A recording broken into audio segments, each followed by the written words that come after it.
వి gold trusted gold buyers తాకట్టులో ఉన్న బంగారాన్ని విడిపించి ఈ రోజు ఉన్న మార్కెట్ ధరకే కొనబడును. మరిన్ని వివరాలకు సంప్రదించండి 77107720. ఎలక్ట్రానిక్ మీడియా సోదరులకి బీఆర్ఎస్ పార్టీ రాష్ట్ర జిల్లా నియోజకవర్గ మండల గ్రామస్థాయి నాయకులందరికీ మాజీ ప్రజాప్రతినిధులకి అందరికీ నా యొక్క తెలంగాణ ఉద్యమాభివందనాలు తెలియజేసుకుంటూ ఈరోజు గణపురం నియోజకవర్గ పరిస్థితి, బీఆర్ఎస్ పార్టీ నుండి గెలిచిన కడియం శ్రీహరి పరిస్థితి, అభివృద్ధి సంక్షేమాన్ని గాలికి వదిలేసి గాలి మాటలతో గోబెల్స్ ప్రచారంతో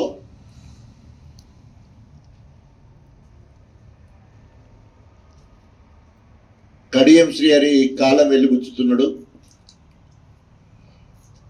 175 కోట్ల రూపాయలతో 3500 ఇళ్ళు మంజూరైనాయి అని చెప్పి అప్పుడిన్ని ఇళ్ళు ఇస్తూ కనీసం ఎమ్మెల్యే అన్నప్పుడు నియోజకవర్గ బాస్ పార్టీ ఏదైనప్పటికీ కూడా ప్రజల బాగోగులను మానవీయ కోణంలో ఆత్మీయంగా మాట్లాడి అప్పటికప్పుడు కొన్ని నిర్ణయాలు తీసుకునే అవకాశం ఉంటుంది. అట్లాంటిది మొన్న నియోజకవర్గ కేంద్రంలో ఇండ్ల మంజూరీ పత్రాలు పంపిణీ కార్యక్రమం పెట్టుకొని చాగల్ గ్రామానికి సంబంధించిన ఒక వికలాంగుడు చేపూరి మహేందర్, నాకు గుండె జాగలేదు, ఇల్లు కూడా లేకపోతే కిరాయి ఇంట్లో ఉంటున్నా, ఉన్న గుడిసెను కూలగొట్టి ఇల్లు వస్తుందని ఆశపడి పనులు మొదలు పెట్టుకుంటే నాకు వస్తుందని లోకల్ లీడర్ చెప్పిండు, కానీ రాలేదు అని చెప్పేసి దగ్గరికి పోయి కడియం శ్రీహరిని మరి నాకు ఇల్లు కావాలయ్యా అని వినమ్రపూర్వకంగా అడుగుతున్న క్రమంలో మరి వికలాంగుడని చూడకుండా తమాషా చేస్తున్నావా, నాటకం చేస్తున్నావా అని చెప్పేసి ఆ సభ నుండి ఎల్లగొట్టడం, ఇది నిజంగా వివక్ష. ఒక వికలాంగుడిపై వివక్ష, ఒక దళితుడిపై వివక్ష,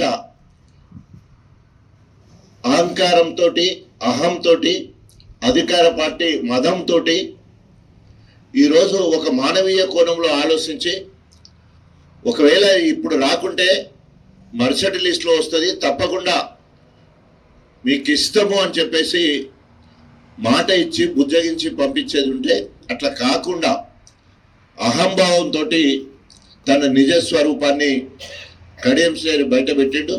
టెండర్ అయింది, ఇప్పటివరకు పని చేయలేదంటే డెఫినెట్గా మరి ఇన్ఫర్మేషన్ యాక్ట్ ద్వారా పూర్తి వివరాలు సేకరిస్తాం. సంబంధిత అధికారుల మీద, అదేవిధంగా సంబంధిత ఏజెన్సీ ఎవరైతే ఉన్నారో కాంట్రాక్టర్ మీద తప్పకుండా చర్యలు తీసుకునే విధంగా తప్పకుండా మేము మరి ప్రజల్లోకి వెళ్తామని చెప్పేసి డిమాండ్ చేస్తా ఉన్నాం. దాదాపు 250 కోట్ల రూపాయలతోటి యంగ్ ఇండియా ఇంటిగ్రేటెడ్ స్కూల్ అని చెప్పడం జరిగింది. దానికి ఇప్పటి వరకు కూడా వర్చువల్ ఫౌండేషన్ రేవంత్ రెడ్డి గారు గుంజిపోయింది. ఇప్పటి వరకు ఆ స్థలం ఎక్కడ, ఆ స్థలం దగ్గర ఒక బోర్డు ఐడెంటిఫై చేసినట్టు ఒక బోర్డు పెట్టడం కానీ, లేదా అక్కడ పనులు మొదలు పెట్టినట్టు కానీ, దాని టెండర్ ఏంది, దాని కథ ఏంది, ఇప్పటివరకు ఏమీ లేదు. దానికి 250 కోట్ల రూపాయలు. అదేవిధంగా ఇక్కడే తాటికొండ క్రాస్ రోడ్ దగ్గర నుంచి వెళ్ళి మల్లన్నగండి వరకు రోడ్డు వైడనింగ్ కోసం అని చెప్పేసి అక్కడ ఒక కొత్తపల్లి దగ్గర ప్రజలను మభ్యపెట్టడానికి ఆడ శిలాపలక వేయడం జరిగింది. దానికి ఇంతమటుకు మట్టి తీయలేదు. అనేక సందర్భాలలో మరి ఆటో డ్రైవర్లు అందరూ కూడా వాళ్ళు స్వచ్ఛందంగా వాళ్ళు మట్టి తీసుకొచ్చి పోసుకొని ఆటోలు ఖరాబ్ అవుతుందని వాళ్ళు చేసుకున్న సందర్భం ఉన్నది, కానీ దానికి తట్ట మట్టి తీయలేదు. డిగ్రీ కళాశాల అన్నారు, అక్కడ కూడా ఇప్పటివరకు తట్ట మట్టి తీయలేదు. ఇక ఇప్పుడు మనమున్న మన చాగల్, స్టేషన్ గన్పూర్, శివునిపల్లి 3 గ్రామాలను కలిపి మున్సిపాలిటీ చేసుకోవడం జరిగింది ప్రజల సహకారంతో, ఆశీర్వాదంతో. దీనికోసం 200 కోట్ల ఎస్టిమేషన్లు పంపించిందని చెప్పడం జరిగింది. తర్వాత ముందైతే ఒక 50 కోట్లు వచ్చినాయని చెప్పేసి పేపర్లో చూసినాం. 50 కోట్లకు సంబంధించిన ఒక్క పని ఇప్పటి వరకు కూడా మున్సిపాలిటీ లుక్ వచ్చే విధంగా ఎలాంటి అభివృద్ధి లేదు. ఎక్కడ ఇచ్చిన చెత్త అక్కడనే ఉన్నది. డ్రైనేజ్ వ్యవస్థ పూర్తిగా దెబ్బతినిపోయింది. ఈవెన్ చాగల్లో ఊరి మీద పడొచ్చే పడావు మొత్తం కూడా రోడ్ క్రాస్ చేయడానికి అనేక ఇబ్బందులు ఉన్నాయి. పొలాల నుంచి వెళ్ళిపోయే పరిస్థితి కనబడుతూ ఉన్నది. అదేవిధంగా మనకి ఇక్కడ బొజ్జన్న చెరువు ఇప్పుడు మొత్తం కూడా మున్సిపాలిటీ పరిధిలోకి వచ్చింది. దాదాపు 2-3 వేల కోతులు ఉంటే కమిషన్ తీసుకొచ్చి కూడా చూపించడం జరిగింది. వెంటనే బండి మీద ఉన్న జంగిల్ కటింగ్ చేసేది ఉంటే కోతులు పోయటానికి అవకాశం ఉంటాయి. వ్యవసాయ కూలీలు కానీ రైతులు కానీ నడుస్తానికి కూడా వీళ్ళని పరిస్థితులలో ఈరోజు ఆ బండి ఉన్నది. దాన్ని వెంటనే మరి మరమ్మతులు చేయాలి, దాన్ని జంగిల్ కటింగ్ చేయాలని చెప్పేసి డిమాండ్ చెప్తున్నాం. అదేవిధంగా 175 కోట్లతో ఇందిరమ్మ ఇండ్లు అంటే ఇంతకుముందు కూడా చెప్పినాను, 22 నెలలు అవుతుంది. ఇప్పుడు డిసెంబర్ 1 నుండి డిసెంబర్ 10వ తారీఖు వరకు విజయోత్సవాలు చేస్తారట. అప్పటికైనా శ్వేతపత్రం విడుదల చేయాలని డిమాండ్ చేస్తా ఉన్నాం. 3500 ఇండ్లలో ఎన్ని ఇండ్లు మంజూరైనాయి, ఎన్నిటికి పునాదులు ఇవ్వడం కానీ బిల్లు ఇవ్వడం కానీ జరిగింది, ప్రోగ్రెస్ రిపోర్ట్ ఇవ్వాలని చెప్పేసి డిమాండ్ చేస్తున్నాం. అది విజయోత్సవాల సమయం వరకైనా నెంబర్ 1. నెంబర్ 2, ఇప్పుడు మనం చూసిన ఆర్ఎస్ మెయిన్ కెనాల్ 148 కోట్లతో పనులు మొదలు పెట్టినామని చెప్పేసి నవాబేటకు నీళ్ళే తీసుకుపోయినాం, పూడిక తీసినాం, మరమ్మతులు చేసినాం, జంగల్ కటింగ్ చేసినాం, సీసీ లైనింగ్ చేసినాం అని చేసి పచ్చి అబద్ధాలు ఆడి గత 5 సంవత్సరాల నుండి ఆర్ఎస్ మెయిన్ కెనాల్ ద్వారా నవాబేట రిజర్వాయర్కు నీళ్ళు ఇవ్వడం జరిగింది. అక్కడి నుండి మరి కిందికి గుండాలకి, ఆలేరు మండలానికి, అదేవిధంగా లింగాలగనపురం మండలానికి కూడా నీళ్ళు ఇచ్చిన పరిస్థితి ఉంటే, మొన్ననే ఇచ్చినట్టు మరి ఆలేరు ఎమ్మెల్యే గారిని, ఎంపీ గారిని, తర్వాత కడియం శ్రీ ఎంపీ గారు వీళ్ళందరూ కూడా పోయి ఆడ తూతు మంత్రం చేయడం జరిగింది.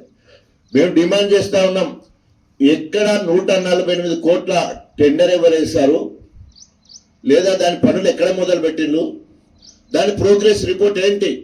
నేను ఇంతకుముందు 2-3 సార్లు చెప్పిన, ఈ రోడ్డు మీద అటు ఇటు పోయినప్పుడు నీళ్ళు ఇప్పినప్పుడు మొత్తం పూడిక కూడా కనిపించేది. ఆ పూడిక మీద ఇప్పుడు గడ్డి మొలిచింది. ఇప్పుడు మేము పోయి చూస్తే గడ్డి మొలడం జరిగింది. ఇంజనీరింగ్ లోపం వల్ల మరి బొజ్జన్న చెరువు మత్తడి పడితే, లేదా సర్ప్లైస్ వాటర్ మొత్తం కూడా కెనాల్ ఓవర్ బ్రిడ్జ్ ఉంది, అక్కడ ఆ బ్రిడ్జ్ నుంచి వెళ్ళిపోవాలా. సో ఇంజనీరింగ్ కరెక్ట్ లేకపోవడం వల్ల అది ఎత్తు ఉన్నది, నీళ్లు కిందికి వెళ్ళి రావడం వల్ల మొత్తం కూడా సీసీ మొత్తం కూడా ఖరాబ్ అయిపోయింది. కింద ఉన్న మా పుట్టలమ్మ చెరువుకు కుంటకు నీళ్లు పోవాలంటే క్యాచ్మెంట్ ఏరియా మొత్తం కూడా కెనాల్లో కలిసి కిందికి వెళ్ళిపోయే పరిస్థితే ఉన్నది. ఈ నీళ్ళంతా కూడా ఈ క్యాచ్మెంట్ ఏరియా మొత్తం కూడా పుట్టలమ్మ చెరువు నీళ్ళకు పోతే దాని కింద ఆయకట్టు మొత్తం కూడా పాడే పరిస్థితి ఉంటే, కనీసము 22 నెలలైనా 148 కోట్ల రూపాయలు మంజూరు అని చెప్పి ఇప్పటి వరకు మళ్ళీ చెప్తున్నా, తట్ట మట్టి తీయలేదు.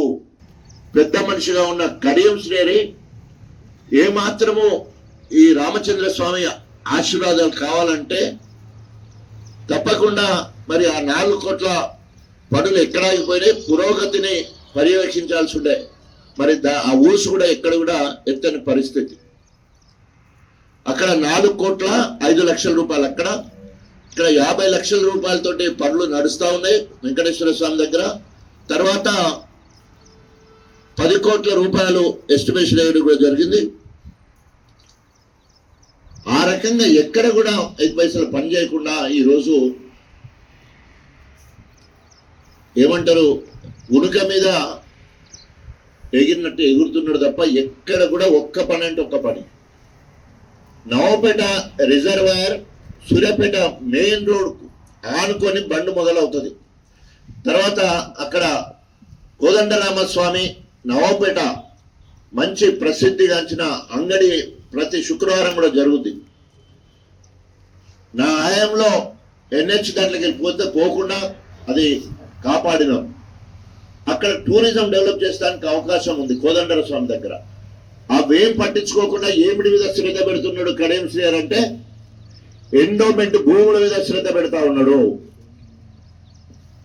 దయచేసి ప్రెస్ మిత్రులందరూ కూడా రాయాలి. గతంలో ఇక్కడ ఒక రాజ్యాంగేతర శక్తి ఆంధ్ర అల్లుడు నజీరుల్లా ఆయన రూపంలో ప్రభుత్వ అన్ని శాఖల మీద ఆయన పెత్తనమే నడుస్తూ ఉన్నది.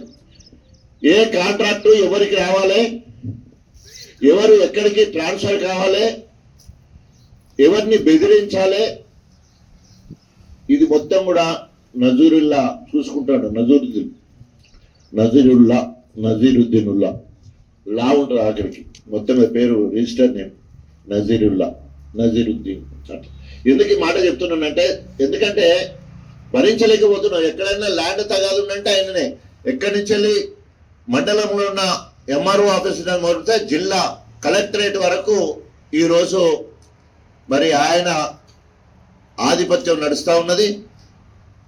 ప్రత్యేకంగా MP ల్యాడ్కి సంబంధించిన నిధులు 25% కమిషన్ తీసుకొని ఎలక్ట్రిసిటీ డిపార్ట్మెంట్ ద్వారా మరి ఫ్లడ్ లైట్ పెట్టేది కానీ ఐమాక్స్ లైట్ పెట్టే దగ్గర కానీ అనేక రకాలుగా లిటరల్లీ మమ్మల్ని బాధ పెడుతుందని చెప్పేసి ఎవరైతే చిన్న చిన్న కాంట్రాక్టులు ఉండొచ్చు మమ్మల్ని 20% అడుగుతాంటే 25% అడుగుతామని చెప్పే పరిస్థితి, దౌర్భాగ్య పరిస్థితి గణపురంలో ఉన్నది. ఉట్టిట్టి మాసాలు అసలుకే వద్దు. నీ నిజస్వరూపము నియోజకవర్గ ప్రజలందరికీ తెలుసు. నీ గోబెల్స్ ప్రచారము ప్రజలందరికీ తెలుసు. నీ నిజస్వరూపము అన్ని రాజకీయ పార్టీలకు, పాత కాంగ్రెస్ కావచ్చు, కడియం కాంగ్రెస్ వాళ్ళకు కావచ్చు, లేదా టీడీపీలకు కావచ్చు, ఎక్కువ తెలుసు కదా టీడీపీలకు, BRS పార్టీకి సంబంధించిన వాళ్ళకు, కమ్యూనిస్టులకు కూడా నీ నిజస్వరూపము మొత్తం కూడా తెలుసు. కాబట్టి ఇంకా నువ్వు గణపురం నియోజకవర్గ ప్రజలను మభ్యపెట్టాలని చూడకు. ఒకవేళ నీకు చిత్తశుద్ధి ఉండేది ఉంటే ఇప్పటి వరకు స్పీకర్కి నీ సమాధానం చెప్పలే. నువ్వేమీ చెప్పకుండానే స్పీకర్ నీకేమని చెప్తాడు? 8 మంది పోయి రేవంత్ రెడ్డి గారు చెప్పిన మాటలను చిలుక పలుకుని అక్కడ పలికొచ్చింది. నీ సిగ్గుగా కాంగ్రెస్ సీఎం అయి ఉండి నేను BRSలో ఉన్నామని చెప్పండి, మేము అభివృద్ధి కోసమే సీఎంని కలిసినామని చెప్పని అన్నాడు. మీరు ఒక శ్వేతపత్రాన్ని విడుదల చేయాలి సీఎం గారు రేవంత్ రెడ్డి గారు. ఒక్కొక్క పార్టీ మారినలకు ఆ నియోజకవర్గ అభివృద్ధి కోసం ఎన్ని కోట్ల రూపాయలు ఇచ్చిందో తెల్లం చేయాలని చెప్పేసి డిమాండ్ చేస్తూ, ఇప్పటికైనా ఇంకా దగ్గరకు వస్తుందనుకో తినబోచు రుచేందుకు అక్టోబర్ 30 తారీఖు లోపు తేల్చి పారేయాలని చెప్పేసి, సమయం లేదని చెప్పేసి నీకు ఖచ్చితంగా సుప్రీంకోర్టు మరి BR గవాయ్ గారు తీర్పు ఇవ్వడం జరిగింది.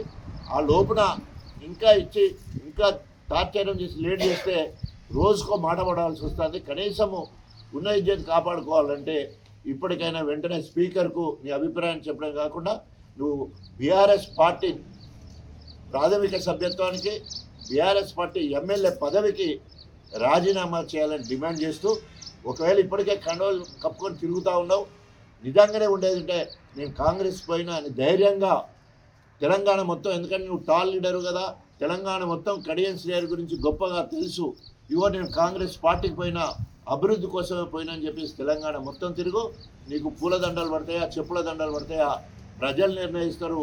మరి ఎలాంటి పరిస్థితులను ఎదుర్కోవడానికి నువ్వు సిద్ధంగా ఉండాలని చెప్పేసి డిమాండ్ చేస్తూ వెంటనే రాజీనామా చేయాలని మరొకసారి డిమాండ్ చేస్తూ సెలవు తీసుకున్నాను. జై తెలంగాణ. తెలుగులో న్యూస్ కి ఫాస్టెస్ట్ యాప్ ఇప్పుడు టోటలీ న్యూ అవతార్లో జస్ట్ 5 seconds లో కంప్లీట్ న్యూస్.